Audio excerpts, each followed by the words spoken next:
Assalamualaikum Bu Bidan. Waalaikumsalam Ibu, silahkan masuk. Baik Ibu, ada yang bisa saya bantu? Begini Bu Bidan, saya mau berkonsultasi mengenai kondisi anak saya akhir-akhir ini. Memangnya bagaimana kondisi anak Ibu akhir-akhir ini? Bisa diceritakan kepada saya? Jadi begini Bu Bidan, saat ini anak saya sedang mengalami hamil sekitar 8 bulanan. Dan belum lama ini dia ditinggalkan oleh suaminya bekerja di luar kota. Dan tidak ada kabar sedikit pun dari suaminya. Setelah itu, anak saya menjadi sering melamun, kadang-kadang marah, dan menangis. Saya pikir itu adalah kejadian yang wajar, karena mungkin anak saya memang sedih. Dan nanti juga dia bisa terbiasa. Lalu saya terus perhatiin anak saya, tapi lama-kelamaan kok anak saya sering sekali marah gitu, melamun, kadang-kadang menyendiri. Saya tuh merasa takut terjadi yang lain-lain gitu Bu Bidan dengan anak saya. Kira-kira sudah berapa hari anak Ibu seperti ini ya Bu? Ya kira-kira sekitar 1 mingguan kayaknya Bu Bidan.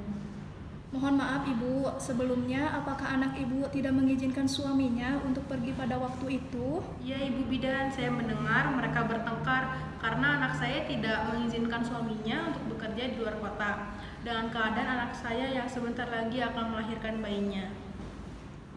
Lalu bagaimana ya Bu Bidan solusinya? Ya sudah, nanti siang Ibu bawa anak Ibu ya ke klinik saya, biar saya bisa berbincang langsung dengan anak Ibu, agar saya dapat mengetahui bagaimana kondisi anak Ibu saat ini. Baik Bu Bidan, kalau begitu nanti siang saya datang ke sini lagi dengan anak saya ya Bu Bidan. Kalau begitu saya pamit dulu. Wassalamualaikum. Iya Ibu, hati-hati di jalan. Waalaikumsalam.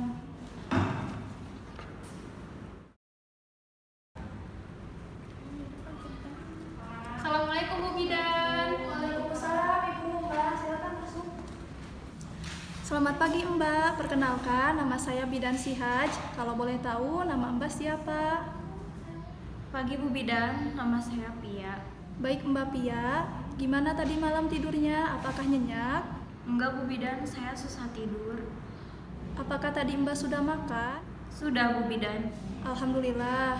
Lalu apakah Mbak sudah meminum vitamin dan tablet zat besinya? Iya sudah Bu Bidan. Alhamdulillah kalau begitu.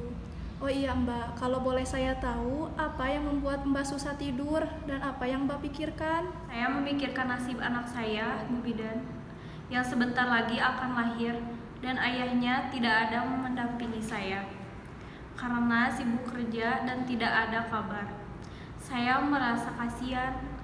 Saya rasanya tidak sanggup melihat anak saya lahir tanpa ada seorang ayah di samping saya. Baik Mbak yang tenang ya. Saya tahu perasaan Mbak sekarang bagaimana. Mbak jangan terlalu cemas dan khawatir. Gimana saya mau tenang Bu Bidan? Gimana saya mau tidak khawatir? Saya merasa sedih ketika melihat anak saya lahir tanpa ada seorang ayah yang mendampinginya. Apakah Mbak sayang sama anak Mbak sekarang ini? Iya Bu Bidan, saya sangat sayang sama anak saya. Baik Mbak, jika Mbak sayang sama anak Mbak yang berada di dalam kandungan Mbak, maka coba sekarang Mbak ikutin saya agar Mbak merasa tenang. Coba sekarang Mbak tarik nafas dari hidung pelan-pelan, lalu keluarkan dari mulut secara perlahan. Nah, lagi ya Mbak, coba sekarang lagi tarik nafas lagi pelan-pelan, keluarkan lagi secara perlahan.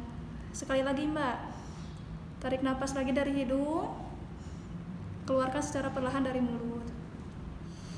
Nah, lalu keluarkan dari mulut secara perlahan. Sekali lagi Mbak boleh?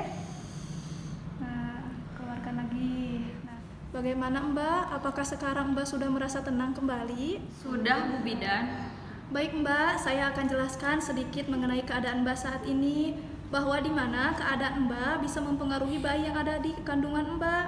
Dan Mbak jangan terlalu banyak pikiran, juga jangan sering melamun, apalagi sampai Mbak lupa makan.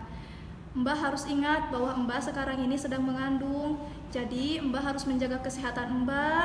Mbak harus makan teratur dan juga jangan terlalu banyak pikiran, karena segala sesuatu atau segala hal yang Mbak lakukan atau Mbak pikirkan itu akan mempengaruhi ke bayi Mbak. Walaupun ayah bayi dari dalam kandungan Mbak ini tidak ada kabar, kan masih ada keluarga, mau ibu, ayah, dan saudara. Jadi Mbak sekarang jangan merasa bahwa diri Mbak itu hanya sendiri dan tidak akan ada yang mengurus Mbak ketika Mbak melahirkan nanti. Iya, Bu Bidan. Sekarang ini Mbak sudah memasuki trimester akhir atau menuju proses persalinan, di mana Mbak harus bisa menjaga kandungan Mbak agar tetap sehat.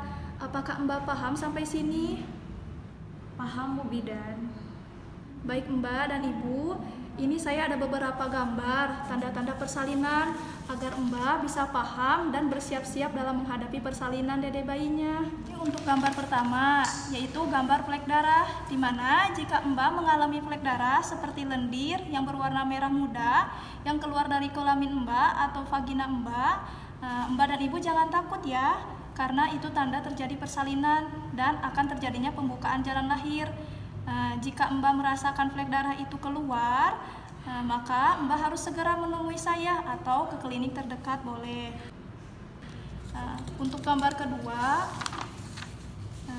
keluarnya air ketuban yang berwarna bening dan tidak bau, dimana ketika Mbak merasakan bahwa ada cairan yang keluar tiba-tiba, Mbak nanti langsung datang ke sini ya Mbak, atau boleh ke di tempat petugas kesehatan yang lain. Dan ingat ya Mbak, bahwa air ketuban itu keluarnya secara tiba-tiba, beda dengan air urin.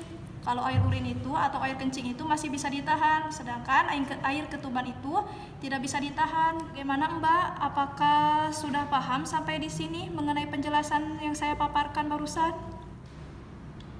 Iya, Bu Bidan, saya paham. Selanjutnya mungkin ada beberapa persiapan barang untuk menjelang persalinan. Hal apa saja itu, Bu Bidan? Ada gambarnya, mungkin Mbak bisa lihat satu potong baju yang ada kancingnya depan, boleh dress atau apa buat menyusui bayinya. Lalu baju salin buat pulang dari rumah sakit. Lalu selanjutnya Mbak boleh bawa kosmetik atau peralatan mandi, Mbak boleh. Lalu selanjutnya pakaian dalam Mbak, mungkin di sini bisa dilihat. Dan jangan lupa Mbak bawa gurita atau korset ya Mbak. Lalu pembalut buat Mbak, dan jangan lupa agar Mbak bisa relaksasi, mungkin boleh bawa handphone beserta chargernya. Baik Mbak, jika tidak ada hal yang ingin ditanyakan, mungkin saya sudahi sampai di sini konselingnya ya Mbak. Mbak harus selalu berdoa dan meminta kepada Allah semoga suami Mbak kembali ke rumah dan bisa bersatu kembali. Dan nanti seminggu ke depan kita bertemu lagi ya Mbak untuk mengetahui bagaimana keadaan Mbak dan juga bayi Mbak. Terima kasih atas nasihat dan sarannya Bu Bidan. Kalau begitu saya dan anak saya izin pamit dulu Bu Bidan. Wassalamualaikum. Iya Ibu, hati-hati di jalan untuk Ibu dan Mbak. Waalaikumsalam. Thanks for watching.